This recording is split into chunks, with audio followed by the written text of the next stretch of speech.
샬롬, 예수 생각, 10대 생각에 하루 24시간이 부족한 10대 사역부 샤인을 사역하는 박성광 강사입니다. 오늘은 히브리서 8째 날입니다.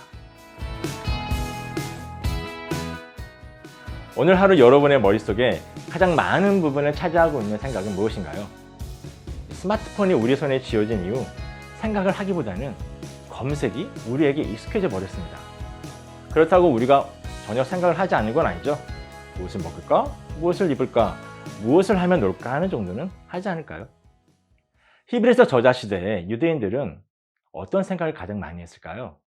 아마도 하나님과 모세를 통하여 준 율법이지 않을까 생각합니다. 유대인들은 어렸을 때부터 죽을 때까지 율법을 공부했습니다. 그 이유는 율법을 지켜야 구원을 얻을 수 있다고 생각했기 때문입니다.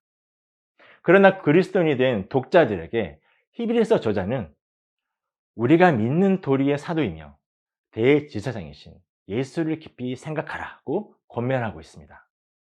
율법으로 얻지 못하는 구원을 예수께서 이루셨기 때문입니다. 그렇다면 예수를 깊이 생각한다는 것은 무엇을 의미할까요? 저는 이 질문에 세 가지 대해서 이야기하려고 합니다. 일단 우리가 무엇을 깊이 생각하는 이유가 그 생각의 대상이 지금 내게 당장 필요하거나 혹은 깊이 생각하지 않을 수 없는 상황이 있기 때문입니다. 우리가 예수를 필요로 하고 있고 깊이 생각할 수밖에 없는 상황은 바로 고난과 역경이 내 삶에 가득할 때입니다. 히브리서의 독자들은 바로 이러한 상황에 있었습니다. 그들은 예수를 깊이 생각해야 하며 그렇게 해야만 했습니다. 여러분은 어떤가요? 우리가 만약 고난과 역경의 십자가 길이 아닌 타협과 외식의 길을 간다면 우리는 예수를 깊이 생각할 수 없을 것입니다. 두 번째, 깊이 생각한다는 것은 그 대상에 대한 생각이 그때그때 다르다는 것을 의미합니다. 예수를 깊이 생각하면 그에 관한 생각이 어제와 오늘이 다를 수밖에 없습니다. 우리의 삶 속에서 어제와 오늘의 경험이 다르기 때문에 우리는 예수님에 대한 다양한 생각들을 가지게 됩니다. 이는 예수님에 대한 우리의 믿음의 고백이 풍성해짐을 의미합니다. 히브리서 저자가 이 글을 쓸 수 있었던 이유도 그가 예수를 깊이 생각했기 때문이지 않을까요?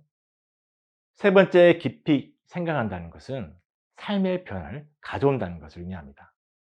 미국의 철학자이며 심리학자인 윌리엄 제임스는 이렇게 말했습니다. 생각이 바뀌면 행동이 바뀌고, 행동이 바뀌면 습관이 바뀌고, 습관이 바뀌면 인격이 바뀌고, 인격이 바뀌면 운명까지도 바뀐다.